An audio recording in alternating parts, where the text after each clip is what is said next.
Hello, everyone. My name is Edward T. O'Donnell, and I'm a historian. I teach history at the College of the Holy Cross in Worcester, Massachusetts. My field is U.S. history. And today, I'm going to be talking about the Great Depression and the New Deal, as my screen says. And, this is a topic that is, I think, in many ways very familiar to lots of people, but it's also, maybe because we think it's familiar, we sort of forget some of the important details. So I'm going to I guess my job is twofold. One is to remind you of certain things, but also to give you some insights that you may not have had prior to this talk, and also see some connections. So the first thing I do typically when I talk before an audience is I simply lay out some ways of thinking about history. One is to think about history as the study of conflict. And this, of course, means, full-blown conflict like wars and insurrections and revolutions, riots, but also conflict of ideas, especially conflict of ideas. And if you just think back on any moment in American history that jumps to mind, it's a moment of conflict. Every moment of American history, we are arguing about what is America, what should we do, what's the next step? Should we abolish slavery? Should we grant women the right to vote? Should we enter World War I? All, that's just three of hundreds and thousands of different kinds of conflicts we've had. And another way to think about it is, what will historians be saying about us 50 years, 100 years hence? They'll be saying, whoa, people in the early 21st century were really at each other's throats, arguing about the fate of America and the things like universal health care or the size of the military, taxes, and so forth.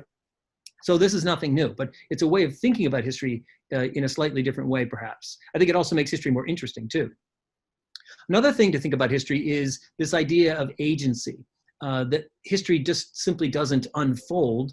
History is made by people, and I think we all know that, but we tend to default, I think, to thinking about the notable people in history, like George Washington or Abraham Lincoln or Andrew Carnegie.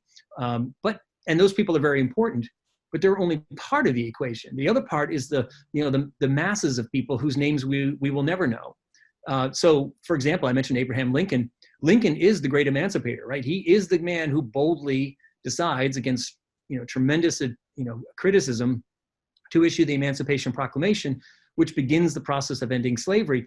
But Lincoln just doesn't do that because he thinks it's the right idea. Lincoln does it in the summer of 1862, 1 year into the war, because he realizes it's already happening, that hundreds and then thousands and then tens of thousands of enslaved people have already begun to self-emancipate, causing an incredible crisis for the Union administration and also the Union Army. Lots of chaos and questions about, are they free, and so forth. And so Lincoln just says, we can't stop this. Let's turn it to our advantage. And let's use the actions, the agency being exerted by these enslaved people to forward what is now an important goal of the war, which is to end slavery so that it will weaken the South and end the war. And there are countless of examples of how people on the ground have moved history, not only the powerful people, but the people who collectively have lots of power. History is also the study of choices. Nothing is inevitable. I think when you think about why young people often don't like history, it's because they think it's just like, wow, it's just one thing after another, one page after another, one chapter after another. And don't we already know who won the Civil War? Don't we already know, pick anything in history, we already know it. Or if we don't know it, we can just Google it. Why do we need to study history? And one of the most important things is to point out all the time that history is the study of choices. And that means that people make choices. We made a choice in 1945 to drop 2 atomic bombs on Japan at the end of World War II. Tremendous debate about whether that was legit and a wise decision to be made, but it was certainly not inevitable. That was a choice made by Harry Truman, choice influenced by the military leadership of the United States. So history is the study of choices. Nothing is inevitable. And then finally, number 4, history is not just the study of the past. History is a study of also now, or relates to now. It's what we can, this is why history matters. So it's fun to dive into the past and read about heroic events and heroic individuals and incredible moments and inventions of new technology and so forth. But if it doesn't have anything to do with today, then I think we're missing the point. And another way to look at that is that if we look at all the questions that we are arguing about, we're debating in American society today, every one of them has a history, right?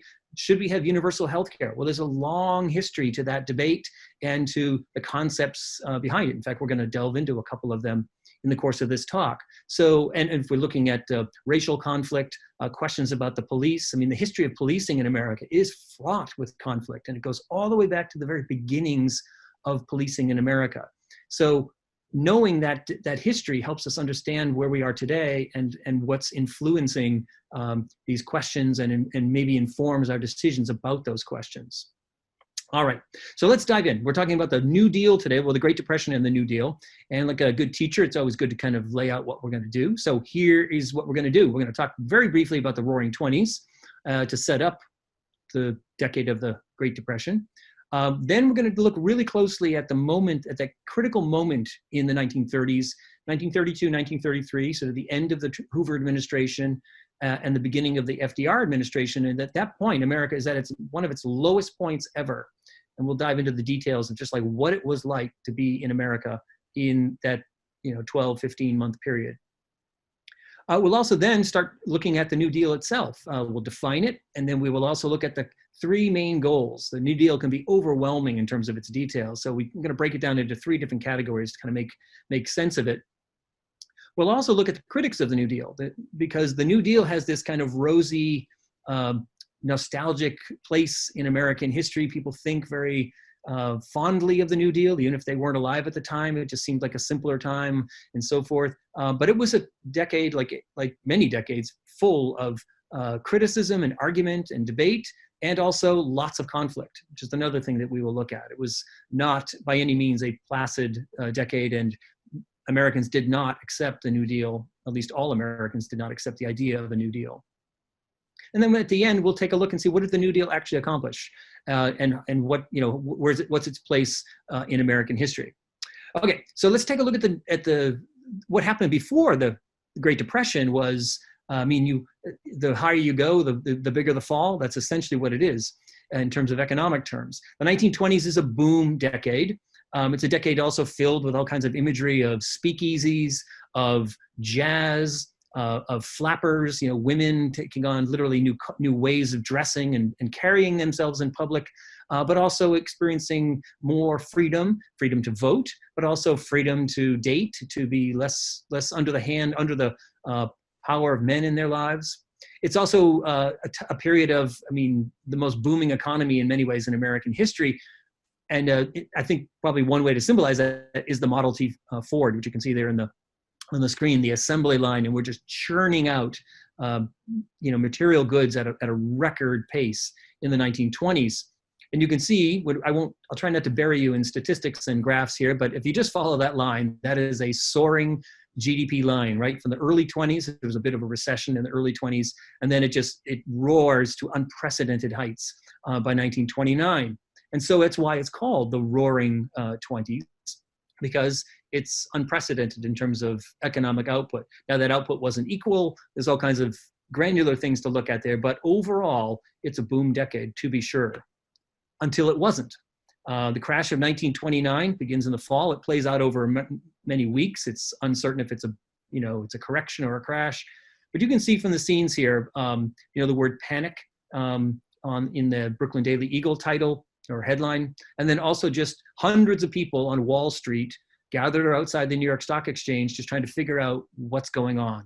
And how far, where's the bottom is often the question people ask when stocks decline by 10%, by 20%, by 30%, then they rally.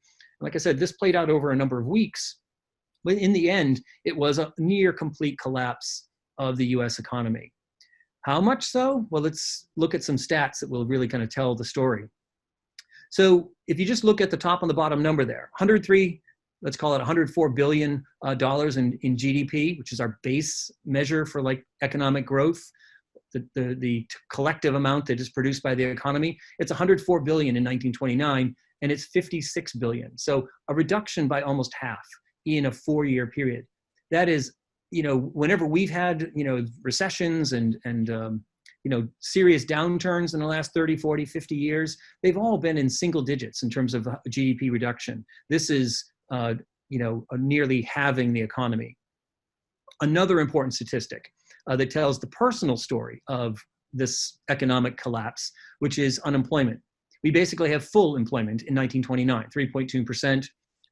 But then by 1933, 25%. So if you think where are we today in our current economic troubles, it's about 7.9% unemployment, which is very high, but not nearly what, and I think it maxed out at 10 or 11%, or somewhere in the low teens a couple of months ago. So it was bad, but nothing compared to this one. And this is also sustained unemployment, 25%. If you went to a city like Detroit, it's 50% unemployment. So there are some places where it's even, which are heavily dependent on industry, where it's even worse.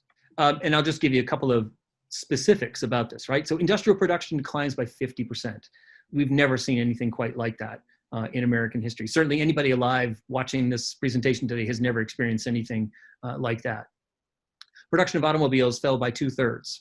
So automobiles are one of those fundamental, like housing, new construction for housing, one of those baseline economic statistics that tell us a lot. And you can imagine what a decline of 2/3 of automobile production would signal to the US economy today. Steel production drops 88%. Steel is the number one, it's the foundational industry. Everything needs steel, from new houses to cars to new factories to medical equipment, and it's basically a complete shutdown. 43% of all US banks failed.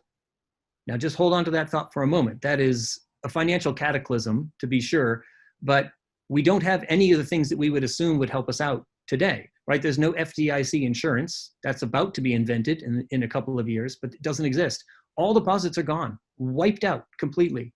And there's no government program to prop up the banks or anything of that sort. So it's a free fall. And personal and corporate savings dropped by 85%. So, I could go on, but it's pretty bleak when you look at where America is 3 years into the Great Depression. And there are lots of images that kind of convey that. I think many people have seen the work of some of our most famous photographers, Dorothea Lange, for example, taking photographs of the despair of the American citizenry all across the country, whether it's in big cities or in rural and agricultural areas. The suffering was pretty widespread. And in a lot of ways, photography plays an important role, as it does in other eras, when it comes to sort of bringing the suffering of people to people's eyes, right? It's people that aren't necessarily suffering, when they see actual suffering, it has an impact on them. An example from an earlier era, from the 1860s up through the early 20th century, Americans knew a lot about child labor. It was constantly discussed that we should abolish child labor, but then people said, well, maybe it's a good thing to keep these kids off the streets. And then finally, Lewis Hine took photographs of children, 11-year-olds, 9-year-olds working in factories or in coal mines, and that dramatically changed the conversation. And so the photographers are actually going to play an important role in conveying the suffering of American people during the 1930s, and that's also going to have an impact on politicians. And there are scenes that people thought would not be seen in America, that a nation that that prided itself for a very long time on believing it had almost no poverty or very little poverty, and certainly didn't have that kind of Dickensian haves and have-nots scene of people lining up for bread. Here's an image of a bank run in New Jersey, which became a familiar scene in the early 1930s, because people knew if the bank went under and they didn't get their money out, that money was gone. This may be a staged photo, but it also conveys a very real scene from the early 1930s, where people who had been living the good life suddenly find that everything's gone as a result of the stock market crash. And then there are lots of, some of these photographs really are quite powerful by the way they juxtapose the imagery from just a slightly earlier time period to what the reality was, right? So you see the billboard there saying, next time try the train and relax. It's clearly a 1920s billboard. And here are people hitting the road, walking presumably between cities, looking for work, with basically all their possessions in their hands. Here's another one, the world's highest standard of living. There's no way like the American way. I mean, this is clearly an image from the mid-1920s, a huge billboard, but there are people lined up looking for relief because they've been wiped out in the Great Flood of 1937. Hoovervilles. This is the name that you want to talk about political labeling and so forth. A brilliant term that Democrats came up with to kind of lay the blame of the Great Depression on Herbert Hoover, because hundreds of thousands of Americans suddenly became homeless and had nowhere to go. And there's a little bit of state relief, maybe a little bit of city relief, but all that disappears very, very quickly. And so you have huge encampments in cities, outside of cities, of people just trying to piece together life if they are lucky enough to have a tent, or if they were, in many cases, building tar paper shacks like these here in Central Park. And just think about this image here. You've got a Hooverville in Central Park. So it's, the ultimate image of poverty and hopelessness in the richest city, in the richest country in the world. So it's looking pretty grim in 1933. You also see a lot of images of people looking for work, and they really, they're kind of operating on an old way of looking at things, which is that they don't want a handout, and they're not looking for any kind of special favor, but they're looking for work. I don't want charity, but the assumption there is that there is work, and the fact is there is no work, very little work to be had. So this is the kind of one of the ideas that's going to be challenged by the New Deal, which says, look, you're unemployed not because you're lazy. Nobody's calling you lazy. Nobody's saying you want charity. You're unemployed because of a structural failure of the economy, and we're going to provide opportunities for you to maintain your standard of living, or at least save your family, save the roof over your head.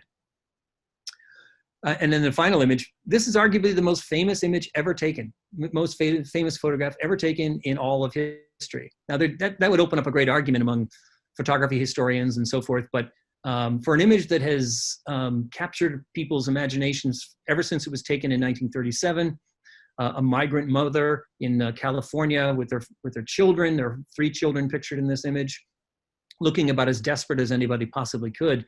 This image has been, obviously reprinted and reused many, many times over, but it's also been repurposed all around the world for any kind of image of poverty. It's been transformed into an image of in Latin America for justice for farm workers and so forth.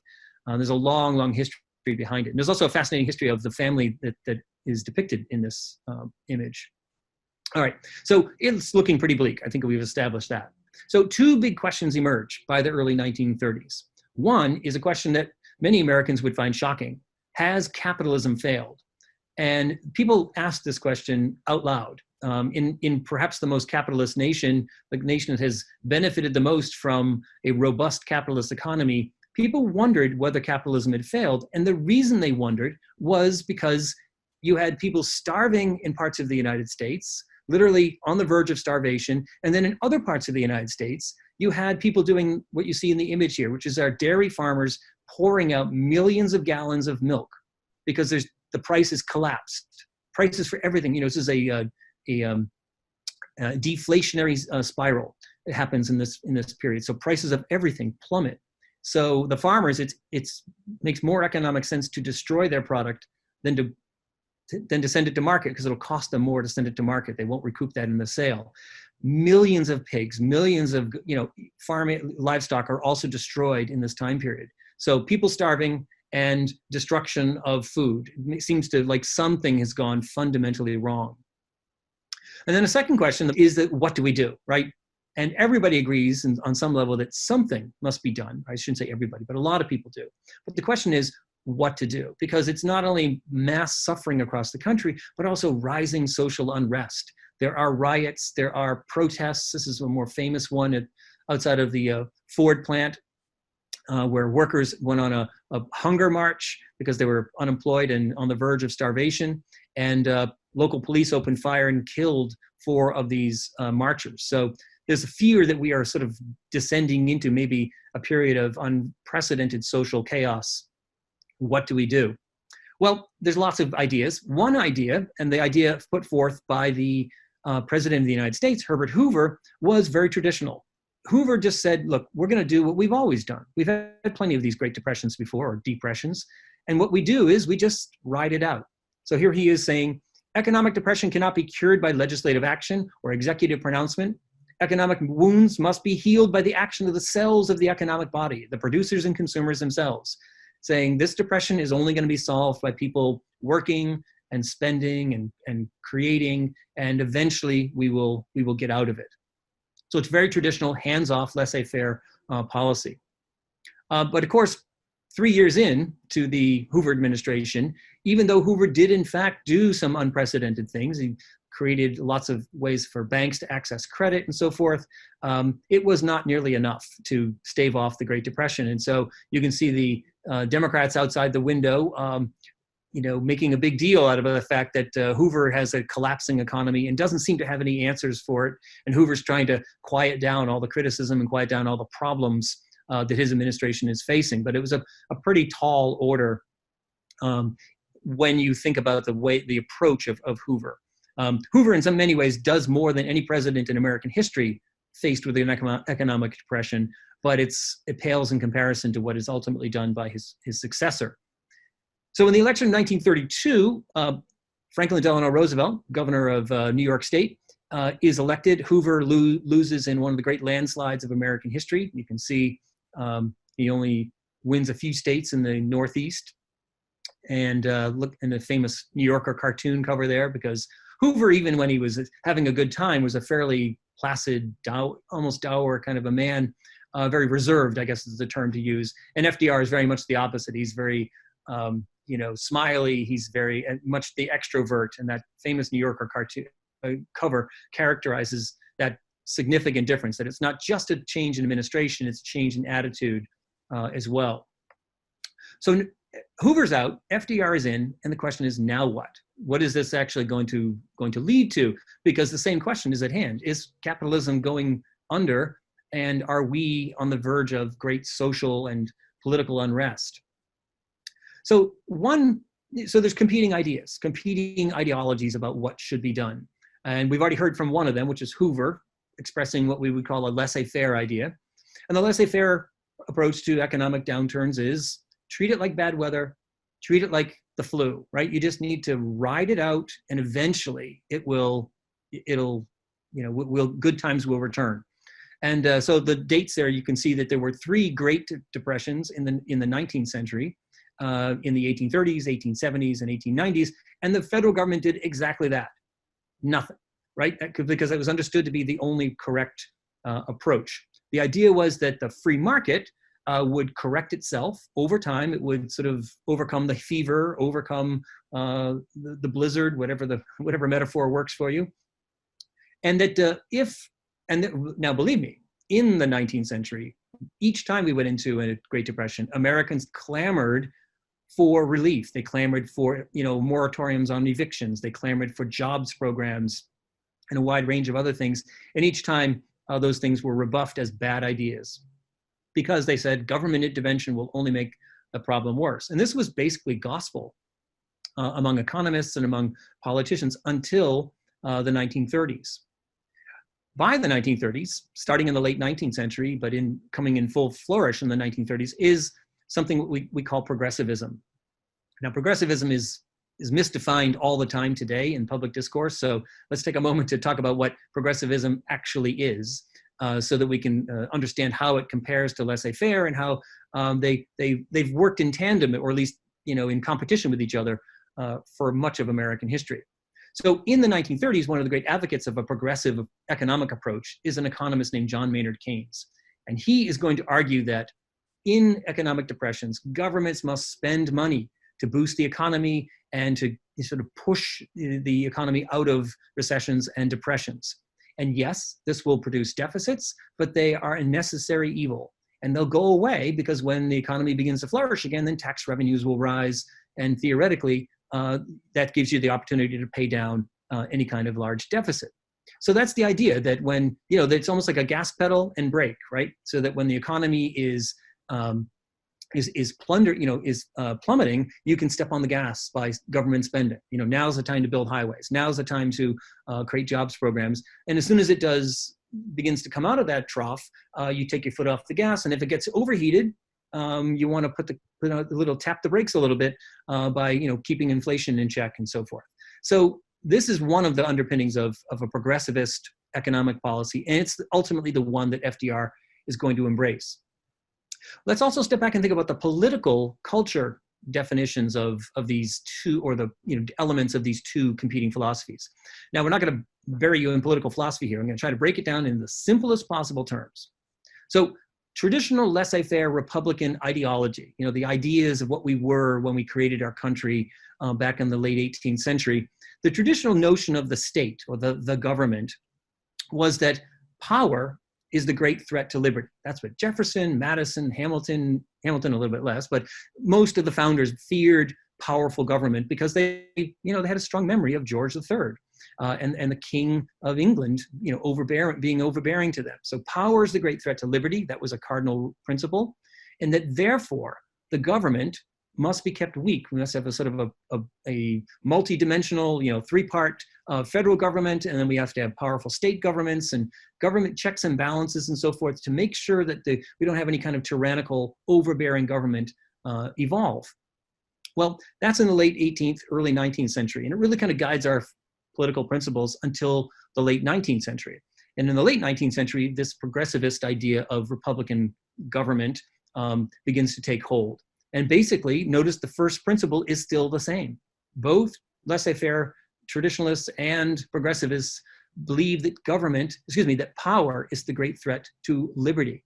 But by the 1890s, it's clear that the greatest center of power in American life is in big business, big banks, Wall Street, and that therefore the government, the state, has to be increased in its power to provide kind of a referee role for the economy and for society, so that liberty of the average citizen is not trampled by these unchecked business powers. That's it, sort of in a nutshell.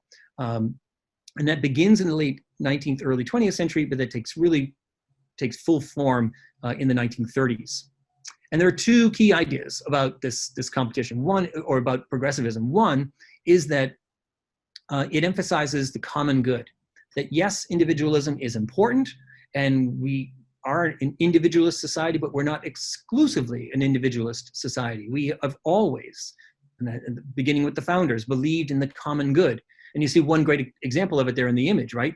There's no call for public education in the Constitution, but we created it because we said it's in the common good interest. So the common good of the nation will benefit with a public school system that will educate everyone, create an educated workforce, create a civic culture that is shared by everyone, no matter where they've come from. That's just one example.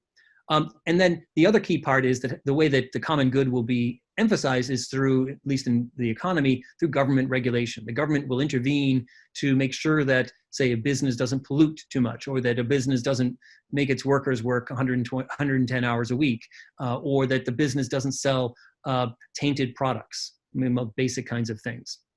So those are some of the ideas that animate the thinking behind what becomes the New Deal. Roosevelt also brings a couple of key things to it as well himself. One is optimism, right? He's a smiling person who says, look, these are dark times, but we can overcome them. And, he famously says in his inaugural address, the only thing we have to fear is fear itself.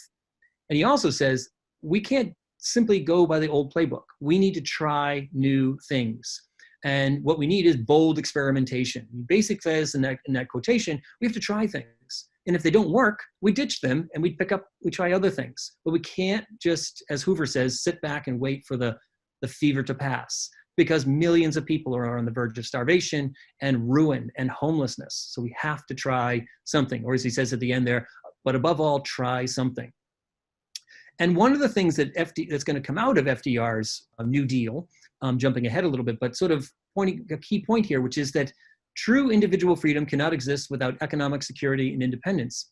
And the point he's making here is that it's not enough to be a free citizen of the American Republic if you simply have voting rights and if you simply have equality before the law. Because if you are also working 100 hours a week and unable to feed your family, you are not a free citizen. You are something dramatically less than a free citizen. So that citizenship in a republic means you have to have a certain floor, certain economic material floor that is basic to that existence. And anything below that means you've lost that independence, you've lost that citizenship. All right, so let's look at what the New Deal itself is. The New Deal is roughly the 1933 when Roosevelt takes over to 1939. Some people would argue all the way into the beginning of World War II, 1941. It's the name is a good political slogan. It's a takeoff on Franklin Roosevelt's cousin's program of progressive ideas that was called the Square Deal back in 1904.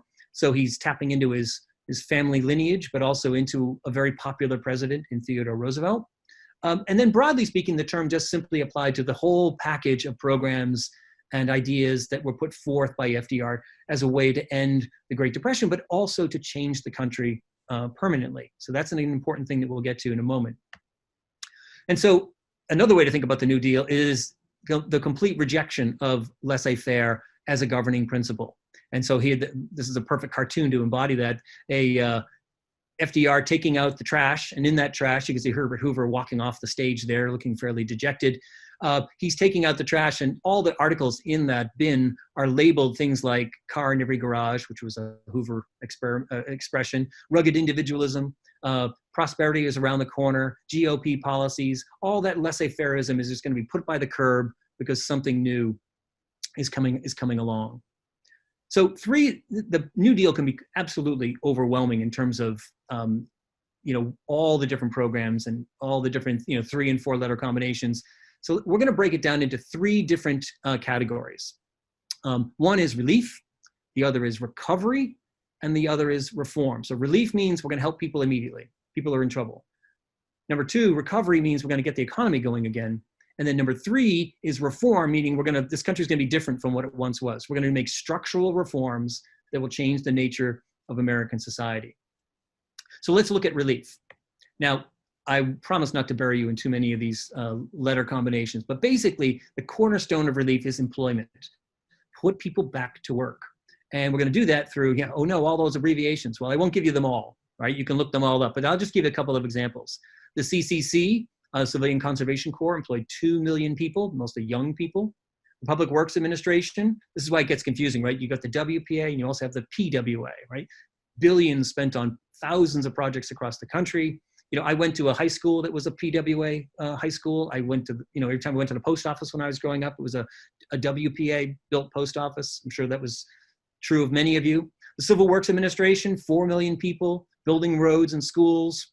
And then the WPA, 8 million people. And the WPA also didn't just do construction. The WPA paid writers, paid artists, actors. So there was a way of really trying to help people get jobs that fit their lifestyle and their career.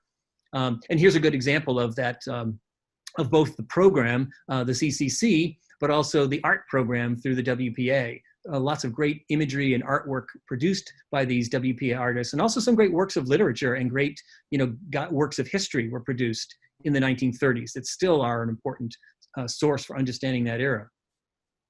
I love this cartoon here. There's Albert Einstein saying to FDR with this confusing maze of 3 and 4 letter programs. It is very perplexing, relatively, the theory of relativity is simple by comparison. I think a lot of people certainly felt that way. So the projects are, some of them are gigantic projects, really landscape altering projects like the Hoover Dam. And the Hoover Dam, was employed tens of thousands of people, but it also created the opportunity to create, and as did many of these other dam projects, to create rural electrification, to basically wire the country. Millions of Americans didn't have electricity. They would progressively have electricity over the course of the 1930s and 1940s. Here you see a much smaller scale, kind of an urban landscape. This is New York City, where they're putting down, revamping streetcar tracks. Second key component of relief is unemployment insurance, which was a part of the Social Security Act. And this was basically the goal of unemployment insurance is very simple, that if you lose your job, you then don't lose your house, and then lose your car, and then lose the spiral, the downward spiral. People get caught in a safety net, which allows them, gives them another metaphor is a bridge, right? Gives them some basic income in order to then carry them until they can get their next job. So that one, disaster or one bad moment, losing a job, doesn't lead to a succession of things that put people on the street. And that's an important measure that's obviously, has long structural importance as well. The third element is housing. Two big programs, which I will not plow into the details on, but basically it was incredibly difficult to own a house until the 1930s. You had to put 50% down on a house, and you had to pay off the mortgage in 5 or 10 years, so huge monthly payments.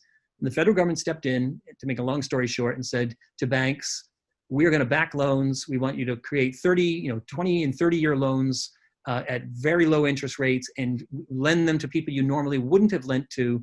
We're going to back those loans. And that really unleashes the housing industry, more so after after the Great Depression and after World War II. But still, the idea was to stop foreclosures and to stimulate the economy, because housing is such a big part of the economy. Yeah, you can see after the war is when those programs really take off and give us suburban America, as embodied by Levittown. All right, number two, recovery. How are we going to reboot the economy? Well, one, it was through something called the National Recovery Administration. And this was basically a try to get government planning, there was too much cutthroat competition, too much overproduction in some areas, underproduction in other areas. And so the idea was that the government would kind of get into the economy in a way that it really hadn't since World War I, and to establish codes of fair competition, try to get steel businesses, for example, to establish decent amount, produce enough so that each would make a profit, but they wouldn't put each other out of business and drive the prices down. And do the same thing for farm prices and for wages and many other things. Production levels, wages, hours for workers, prices, so that competition, which is normally a good thing, but can be quite disastrous in a depression, could be mitigated to the benefit of all. And you can see the poster there. They got people who adhere to these codes to put this emblem in their window to say that we are doing our part for the overall national recovery. Here's a cartoon that captures that. And a woman putting it up on the window to say we are doing our part. We are, helping. We are adhering to these codes in order to help the economy recover. Well, the third key element is reform. And this is where many of the legacies of the New Deal are still with us today, because, there's an old saying in politics, never let a crisis pass you by, or crisis equals opportunity, right? Crisis might be devastating in the moment, but crises provide a moment to really make fundamental change and long-lasting change. And so that's what the FDR administration is simply going to do. It's going to take on banking and finance. The problem with banking and finance was that there was absolutely no regulation whatsoever. Banks and Wall Street could do almost whatever they wanted with no oversight. And that meant that banks would lend way more money than they had in reserve. And that people would, buy stock on huge amounts of borrowed money on what they called margin. And that's great when everything's going great. But then when things begin to contract and then collapse, those banks all go under. So the FDR administration passed the Glass-Steagall Banking Act, which separated key functions of banks and kept them separate so that investment and retail banking would be kept separate so that there'd be less risk involved with banks. Little footnote, in the 90s, that law was repealed, which many people believe has played into part of the problems of our current banking system since that time, or its vulnerabilities. And then the Securities and Exchange Commission was created. There's Joseph Kennedy, father of the John F. Kennedy and all the other Kennedys. He was the first head of the SEC, and basically a policing organization with very limited power, but over time a little more power to kind of govern Wall Street and govern the financial part of our economy, so that it wouldn't, send us over the cliff once again through financial shenanigans or just financial risk, excessive risk. You can see a great image here. This is a WPA artwork project, and it's man controlling trade, but it's also placed outside the FTC, the Federal Trade Commission building in Washington, D.C. Great image of like what the idea was behind this financial control, right? It's not going to kill the horse, but it's going to restrain the horse so that its power can be harnessed for the greater good. Another key part of reform is, in fact, in many ways, the most important thing, which is Social Security. So the Social Security Act was passed in 1935, and it gave unemployment insurance, which we just talked about, to kind of lessen the blow and lessen the problem of unemployment for the individual, but also for the overall economy. It provided old age pensions and also aid to people who were disabled.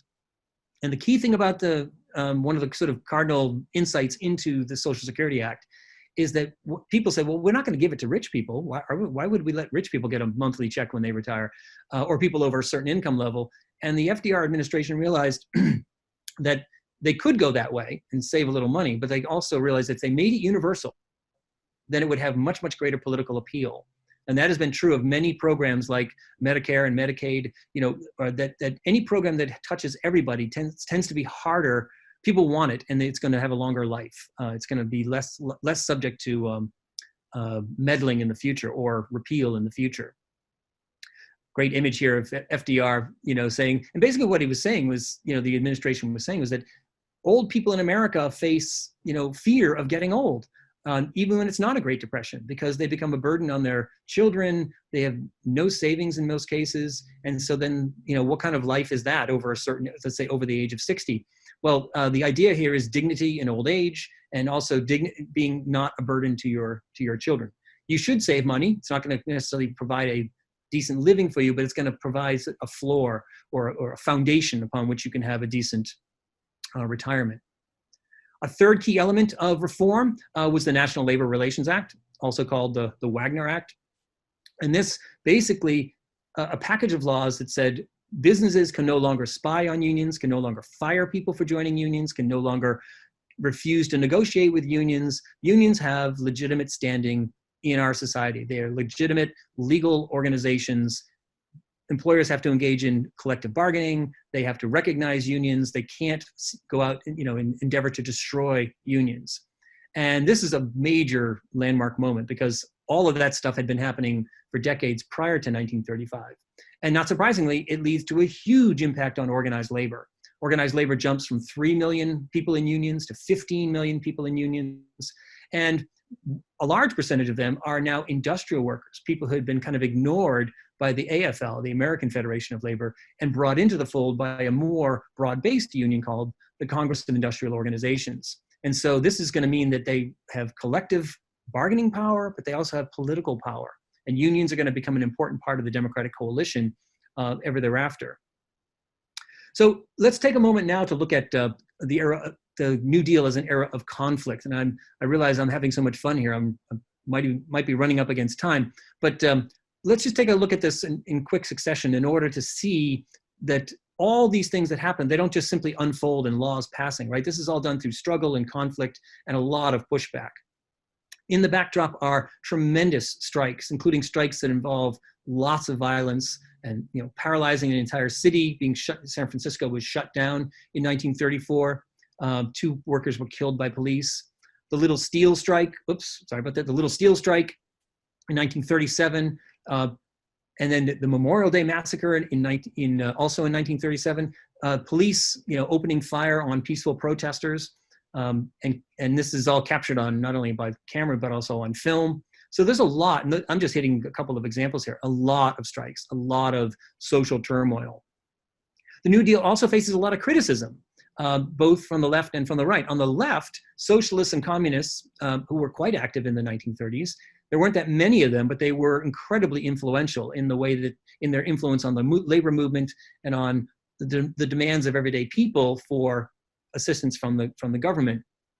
And then there's individuals like Huey Long, who's pictured here, a senator from Louisiana, and he began to push. He said the New Deal's not going far enough. We need, my program is share the wealth. We're going to cap maximum earnings on wealthy people and tax wealthy people at a much, much higher rate and provide everybody with a minimum income. Pretty radical stuff, but it's something that gathered a huge amount of attention and a lot of big following until Huey Long was assassinated. Critics of the New Deal on the right, you better believe it. They said this is nothing less. The Liberty League was the principal organization, and they denounced the New Deal as nothing but straightforward socialism. And in some ways, they're right. Americans like to say we don't like socialism, but actually Americans love socialism in small doses and in targeted doses. So yes, this is another moment of socialist programs being adopted in America, but the Liberty League said these things are threatening the American way.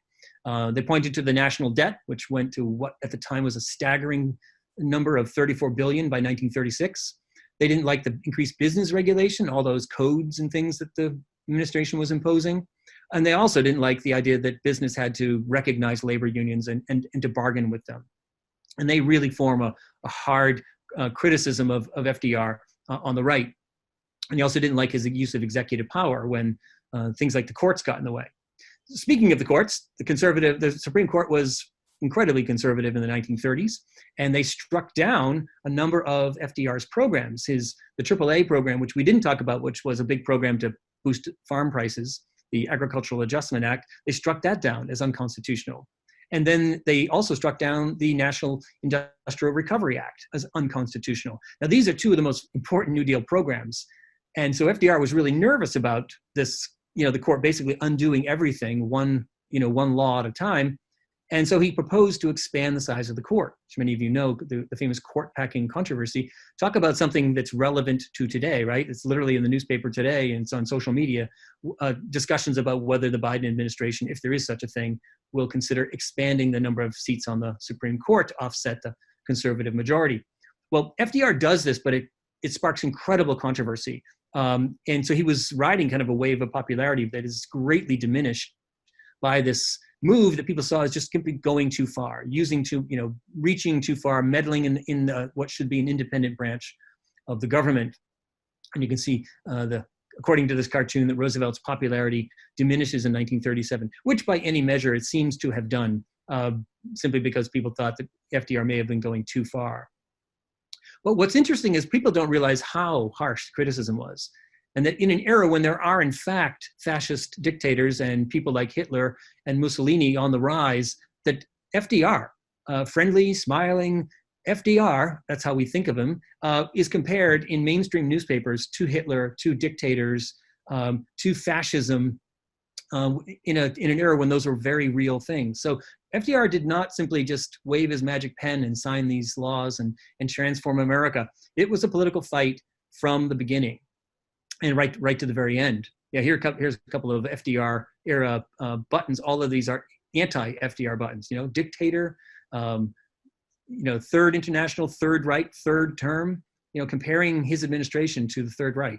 This is harsh criticism that we might not expect. The time period also sees a lot of racial conflict. Not as much as in past decades, but certainly some notable episodes like the Scottsboro brothers.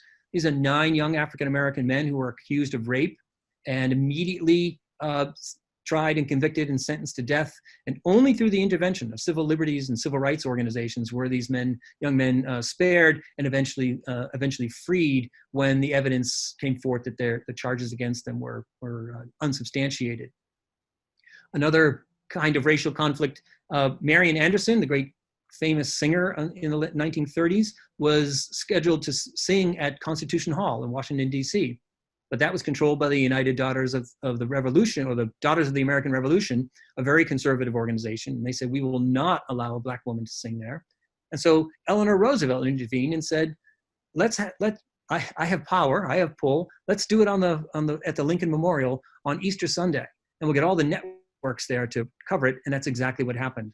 So the banning of Marian Anderson actually backfired, and she got to sing before millions of Americans on Easter Sunday. It's a very memorable kind of small moment in civil rights American history. Mexicans, this is a time when people see job competition everywhere. And so the federal government engages in basically what we would consider to be a pretty illegal operation today, but rounding up 350,000 people of Mexican heritage, either directly or essentially practically forcing them to self-deport. Most of these 350,000 people are American citizens, but they're sent back to Mexico on the idea that in so doing will open up jobs for Americans. One of the more darker chapters of the 1930s.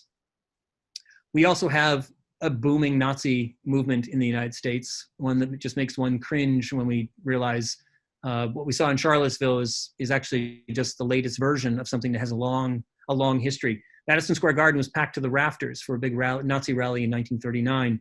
Here is a march in New Jersey of Nazis and being saluted by the local town populace. So it wasn't just a tiny movement. I mean, it wasn't huge, but it was big enough that it would attract people in towns across America.